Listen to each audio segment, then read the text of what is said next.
కష్టంలో ఎవరి ముందో చెయ్యి చాచకూడదని చెప్పింది నేనేనమ్మా. అలా అని నాన్న ఇచ్చింది కూడా తీసుకోవద్దని కాదు. అయినా నిన్ను అడగడం ఏంటి? పెళ్లిలో నా అల్లుడికి కాళ్ళు కడిగి కన్యాదానం చేశాను కానీ కట్న కానుకలు ఏమీ ఇవ్వలేదు. అది ఇప్పుడు ఇస్తున్నాను అనుకోండి. నాన్న, నేను చెప్పింది వినండి.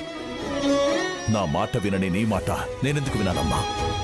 అయినా నేను నీతో మాట్లాడడం లేదు, నా అల్లుడితో మాట్లాడుతున్నాను. అల్లుడు గారు, ఇది కట్నం అనుకోండి, కానుక అనుకోండి, నేను అభిమానంగా ఇస్తున్నది.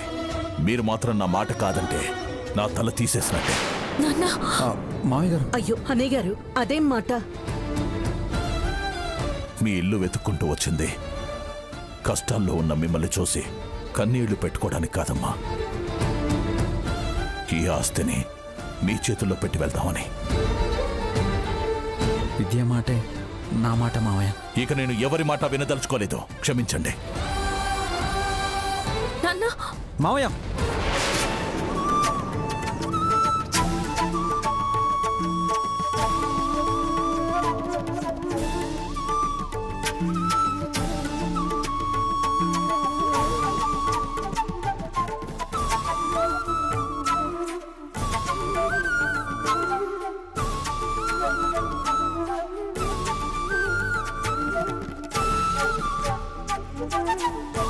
మాట్లాడే అవకాశం ఇస్తే నా మాట ఇక్కడ ఎవరు వినరని అర్థమైంది. ఇంకాసేపు ఇక్కడే ఉంటే నా మనసు ఇక్కడ మార్చేస్తారన్న భయంతో నిన్ను చూసుకుంటూ నీ దగ్గర కాసేపు ఉండాలన్న ఆశను కూడా చంపుకొని వెళ్ళిపోతున్నాను తల్లి.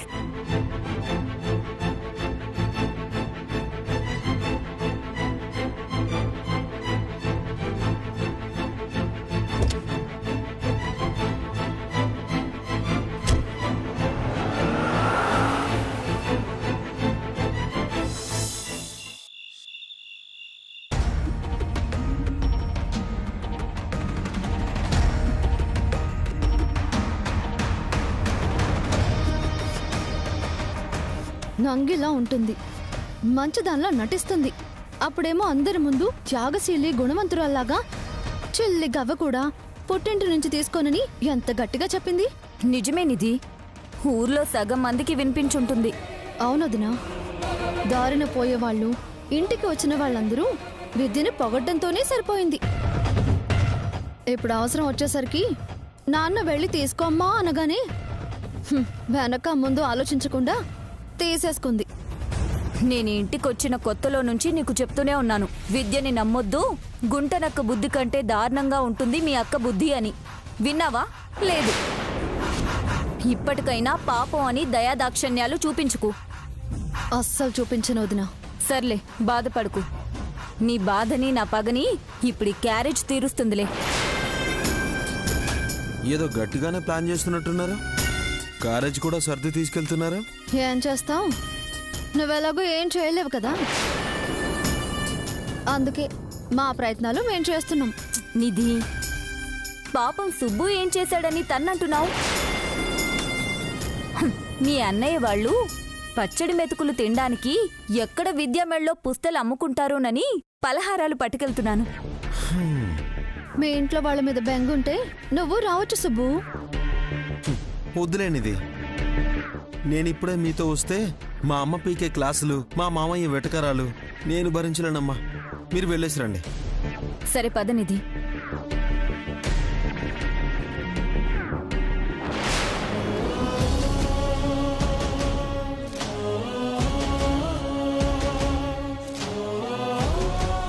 మావయ్య, ఏంటమ్మా? మన విద్యా గణపతి వాళ్ళు ఎలా ఉన్నారు? ఎక్కడుంటున్నారు? ఎందుకమ్మా? పాపం అక్క వాళ్ళని తలుచుకుంటుంటే నాకు వదినకి మనసంతా బాధతో నిండిపోతుంది నాన్న. అందుకే నేను వదిన కలిసి స్వయంగా వంట వండి క్యారేజ్ కట్టాము అక్క వాళ్ళకి తీసుకెళ్ళడానికి. నేనిక్కడ 3 పూటలా తింటూ విద్య గురించి ఆలోచించకుండా ఉండలేకపోతున్నాను మావయ్య. ఎంతైనా ఆడపడుచు కదా. మీరు ప్రేమతో పంపిన విద్య తీసుకుంటుందనే నమ్మకం నాకైతే లేదమ్మా. అదేంటి నాన్న అలా అంటావు? మేమేమైనా పరాయి వాళ్ళమా? సొంత చెల్లి, సొంత వదిన. పుట్టింటి నుంచి తీసుకువెళ్తే ఆనందంగా ఫీల్ అవ్వాలి, కానీ తీసుకోకపోవడం ఏంటి నాన్న? వెళ్ళి ఫీల్ అయ్యి వెనక్కి మీరు రాకూడదని నేను చెప్తున్నానమ్మా. విద్య ఆత్మాభిమానంతో వద్దన్నా మాకు తన మీదున్న ప్రేమ చూపించి తనతో వాళ్ళ అత్తగారి వాళ్లతో ఈ వంటలు తినిపించే వస్తాం మావయ్య. సరే, మీ ఇష్టం. మురళి, విద్య వాళ్ళ ఇంటికి తీసుకెళ్ళు. సరే నాన్న. వద్దు మావయ్య, మేం వెళ్తాం. అర్ధరాత్రి మీరిద్దరు కారులో వెళ్ళటం మంచిది కాదమ్మా. ఈయనొస్తే మాకు మంచిది కాదు మావయ్య. పక్కూరే కదా మావయ్య, పట్టుమని 10 నిమిషాలు. మేం వెళ్ళొస్తాం. ఏమంటావు నిధి? అవునన్నా, మేమే వెళ్ళొస్తాం. సరే, సుబ్బయ్య గారి ఇంటి పక్కన 3వ ఇల్లు. అలాగే మావయ్య, పద.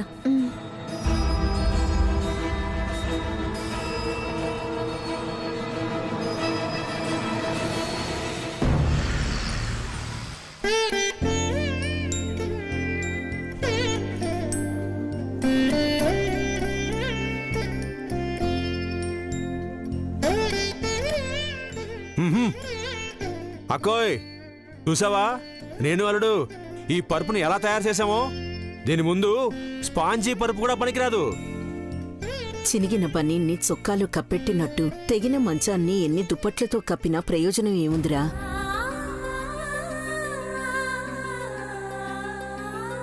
అక్క, అతుకుల బతుకుల్ని దాచుకోవడమే కదా అందరం చేసేది. అందరితో మనకెందుకు గాని దగ్గరలో ఏదైనా టైలర్ షాప్ ఉందేమో చూడు, నాకు పని దొరుకుతుందేమో.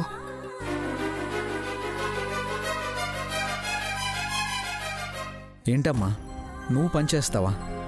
10 మందికి కావాలంటే పాలల్లో కాస్త నీళ్లు కలపాలి కదరా. ఉన్న పాలు పంచుకోకుండా నీళ్లు కలిపి ప్రయోజనం ఉందక్క. అట్టాగే ఉన్నంతలో సర్దుకుపోకుండా నువ్వు పని చేయాల్సిన అవసరం ఏముంది? ఇంట్లో ఖాళీగా కూర్చొని చేసేదే ఉంది. అయినా తెలిసిన పనేగా, పెద్ద కష్టం కూడా కాదు మిషన్ కుట్టడం. ఇప్పుడు నువ్వేమంటావు అక్క? గణపతిగాడు ఈ వయసులో నిన్ను కూర్చోబెట్టి చూసుకోలేకపోయినా తల్లిని గడప దాటనివ్వడం లేదనే పేరు ఆడికి ఉండాలా వద్దా? నేను పనిచేస్తున్నాను కదమ్మా, నువ్వు కష్టపడాల్సిన అవసరం ఏముంది? కష్టానికి కష్టం తోడైతేనే కదరా సుఖం ఉండేది. ఒకరి కష్టంతోనే అందరూ బ్రతకాలంటే జీవితం అంతా కష్టమే మిగులుతుంది. ఊరుకో అక్క, ఎల్లకాలం ఒకేలా ఉంటావా ఏంటి? ఈరోజు మాస్టరు, రేపు టైం బాగుండి ప్రమోషనింగ్ వచ్చి ప్రిన్సిపల్ అయ్యాడే అనుకో. నువ్వు నన్ను ఊబిలో నుంచి బయటికి లాగుతున్నావా? భుజాల మీద కాలేసి తొక్కుతున్నావా? ఎందుకురా టెన్షను? నేను మేనేజింగ్ చేసేస్తాగా. నువ్వు చేస్తావు, నేను చేయలేక చస్తున్నాను. నేనున్నాను కదరా.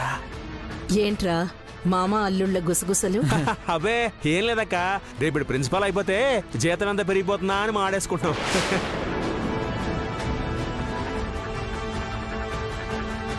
ఎప్పుడో వచ్చే ఆదాయం గురించి ఆలోచిస్తున్నావు కానీ అప్పటికి పెరిగే ఖర్చుల గురించి ఆలోచించరే.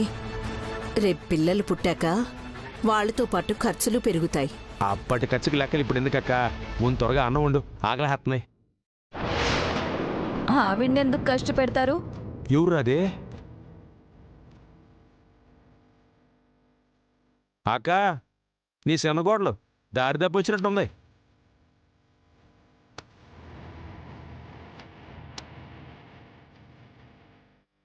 రండమ్మా. దారి తప్పి కాదు, మీరిక్కడ ఉంటారని మిమ్మల్ని వెతుక్కుంటూ వచ్చాము. అబ్బో, ఏందక్క ఇది? ఇంతకుముందు ఇది ఎప్పుడు నేను చూడలా. ఎవరైనా పిల్లలు కష్టపడకుండా గట్టెక్కుతున్నారని సంతోషపడతారు. మీరేంటి ఇలా మాట్లాడుతున్నారు? మనం కష్టపడకూడదని అవతల వాళ్ళని కష్టాల్లోకి నెట్టకూడదు కదా. ఆత్మాభిమానం అడ్డొస్తుందని మా అక్క మీతో వచ్చింది.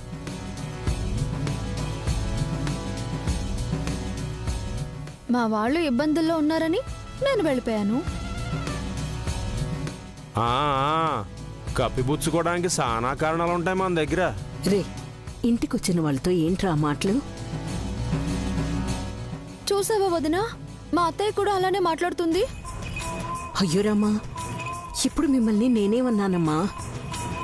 ఇంటికొచ్చిన వాళ్ళు అని వేరు చేసి మాట్లాడారు, కానీ ఇంటి కోడలు అని మీరు అనలేకపోయారు. నష్టానికి కష్టానికి భయపడి ఇంట్లో నుంచి వెళ్ళిన వాళ్ళని అలా అనక ఇంకెలా అంటారు? భయపడి కాదు, జాగ్రత్త పడి వెళ్ళాను. అయినా మా అక్క మంచిది కాబట్టి సరిపోయింది. అదే నాలాంటిది అయింటే అప్పుడు తెలిసేది. నిధి, ఎందుకు మాటలు పెంచుతావు? వచ్చిన పని చూసుకొని వెళ్దాం కదా. సరేలే, ఇల్లు వదిలొచ్చారు కదా, ఎక్కడ కష్టపడతారో అని వండుకుని ఇబ్బంది పడకుండా క్యారేజ్ తీసుకొచ్చాం. అత్తయ్య, ఇదిగోండి క్యారేజ్.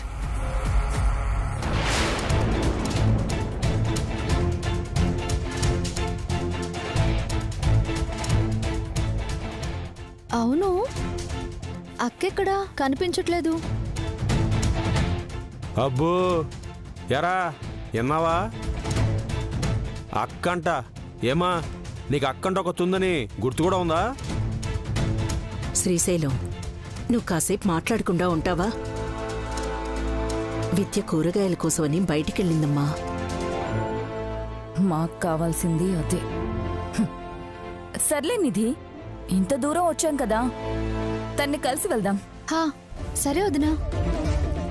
మావయ్య గారు ఆకలంటున్నారు కదా, పిన్ని ముందు మీ తమ్ముడు కొడ్డించండి. లేదంటే ఇంటికొచ్చిన వాళ్ళందర్నీ ఇలాగే మాట్లాడుతుంటారు. పద్మ, మరీ మీరు ఇంత అభిమానంగా తీసుకొచ్చారంటే అరగడం కూడా కట్టమే. నిధి, వెళ్దాం పద.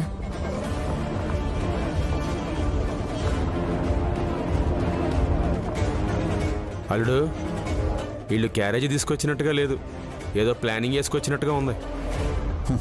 వదిలే మావయ్య, ఆ దేవుడు వేసిన స్కెచ్ కంటే వీళ్ళేం పెద్ద స్కెచ్ చేస్తారు. అది కరెక్టలే.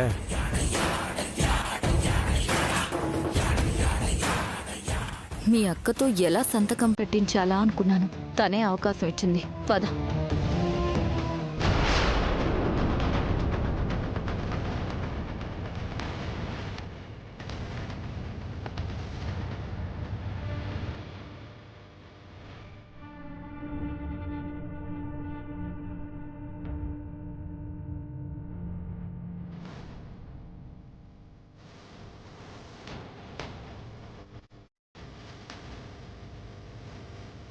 ఏంటి విద్య, కాయగూరల కోసం వెళ్ళావా?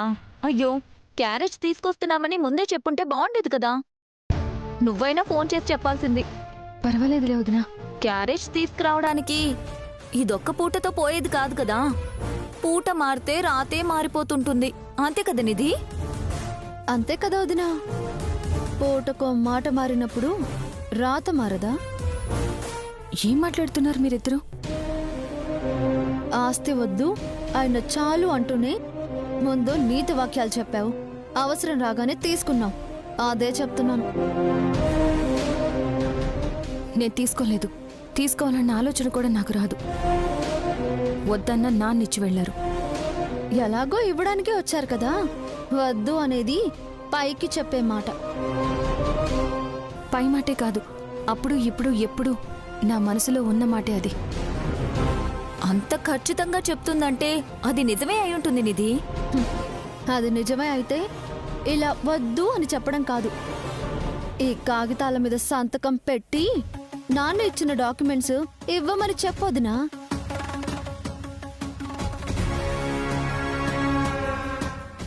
నాకొద్దు అన్నాను కానీ మీకిస్తాను అని చెప్పలేదుగా. ఇవ్వాలి విద్య. నువ్వు ఇస్తాను అనకపోయినా నీ గుట్టు మేము భద్రంగా దాచిపెట్టాలి అంటే ఇవ్వక తప్పదు. గుట్టేంటి? మాకు మాత్రమే తెలిసిన గుట్టు. ఇప్పుడు అత్తయ్య గురించి, ఆవిడ ఆరోగ్యం గురించి నువ్వు ఆలోచిస్తావేమో. ఆ అవసరం నాకు లేదు కదా. అందుకే మీ అత్తయ్య గుండె ఆగిపోయే నిజాన్ని, అదే నీకు మాత్రమే తెలిసిన నిజాన్ని జాగ్రత్తగా క్యారేజ్లో పెట్టాము. ఈ పాటికి ఆ క్యారేజ్ విప్పుతూ ఉంటుంది మీ అత్తయ్య. ఇక్కడ నిజం తెలిసి అక్కడ మీ నాన్నకి నిజం తెలిసినా వాళ్ళకేదైనా జరిగిందంటే ఆ పాపం నీదే అవుతుంది విద్య. ఏం పెట్టారు? ఏం పెట్టారు ఆ క్యారేజ్లో? అదా, అదో చిన్న ఫోటో. ఆ ఫోటోలో స్కూల్ బెల్ కొడుతూ మీ ఆయన భలే ఉన్నాడు.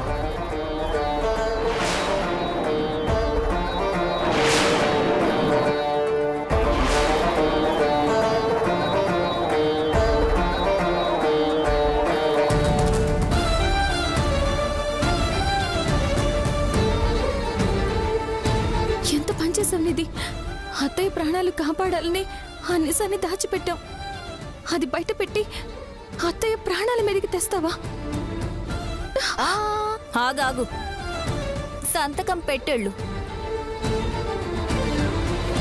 ఇప్పుడు నువ్వు ఆపినా ఎప్పుడు నువ్వు ఆపలేవు కదా. ఆపాలి అంటే ఒక చిన్న సంతకం పెట్టి వెళ్ళు.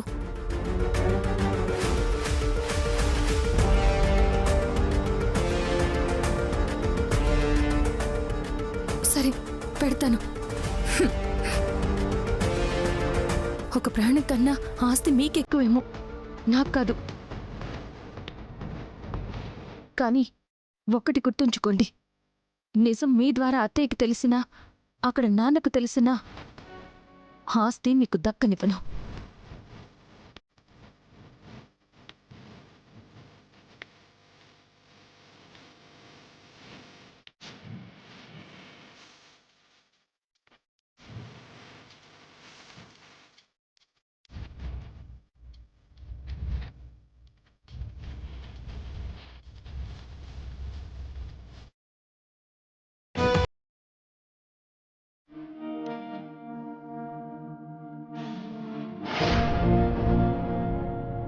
అక్క, నీ చిన్న కోడలు ప్రేమతోనో బాధ్యతతోనో క్యారేజీ తెచ్చిందని బెంపడకు. ఖచ్చితంగా మన విద్యని గణపతిని అవమానించడానికే తెచ్చుంటది. వాళ్ళు అవమానించినంత మాత్రాన మనకొచ్చే నష్టం ఏం లేదురా. మన బాధలు మనవే. కొత్తగా వాళ్ళ అవమానాలు మనల్ని బాధ పెట్టేదేం లేదు. నిధి మరీ అంత చెడ్డదేం కాదులే మావయ్య. తన బతికేదో తను బతికితే చాలు, పక్కన వాళ్ళతో పని లేదు అనే స్వార్థంతో ఆలోచిస్తుంది, అంతే. వాడు చెప్పింది నిజమేరా శ్రీశైలం. మన వాళ్ళని మనమే తక్కువ చేసుకుంటే ఎలా చెప్పు?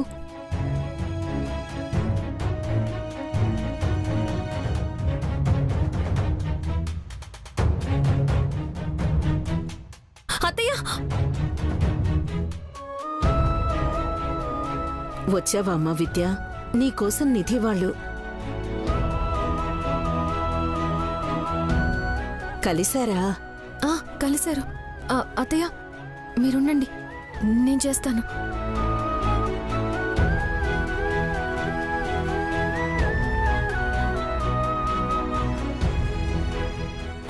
పాపం, క్యారేజీ కోసం నీ అనగాలే వచ్చినట్టున్నారు. త్వరగా ఖాళీ చేసి ఇచ్చేయమ్మా, లేకపోతే వీళ్ళ ఆస్తి మనం ఉంచుకున్నామని అన్నా అంటారు.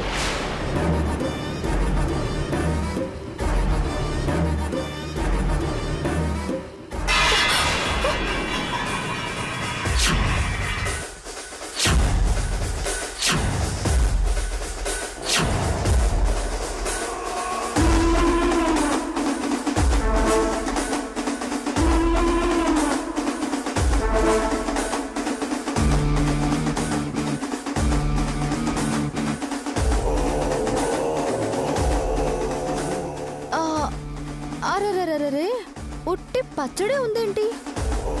మన పని మనిషికి క్యారేజ్ పెట్టమని చెప్పానక్క. దానికి నీ పరిస్థితి బాగా అర్థమైనట్టుంది. అది పచ్చడి మాత్రమే పెట్టింది.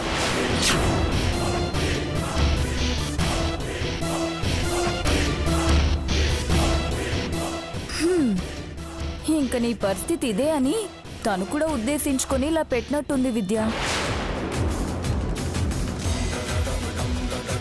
యారా, నీది మరీ అంత చెడ్డదేం కాదు మావయ్య. తను మంచిది అది ఇది అని నీ మరదలు వెనకేసుకొచ్చావుగా. అప్పుడే చెప్పానా మిమ్మల్ని ఇద్దరిని అవమానించడానికి వాళ్ళు క్యారేజీ తెచ్చుంటారని?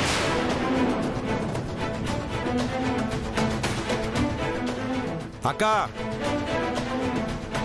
ఏ మాటగా ఆ మాట. నీ చిన్న కోడలు ముళ్ళు గుచ్చినా అది గుండెలోకి గుణపంలా దిగాల్సిందే.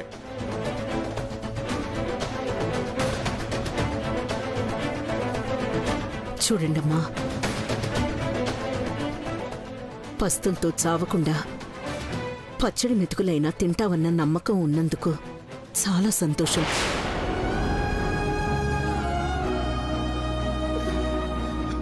మాది పచ్చడి మెతుకులు తినే పరిస్థితి అని ఆ పనమ్మాయికి అర్థమైందో లేక ఇంకెవరికైనా అర్థమైందో కానీ అర్థం కానిది ఒకటుంది. పచ్చడి మెతుకులు తిన్నా అది పరాయి వాళ్ళది కాదు, నా కొడుకు కష్టార్జితం.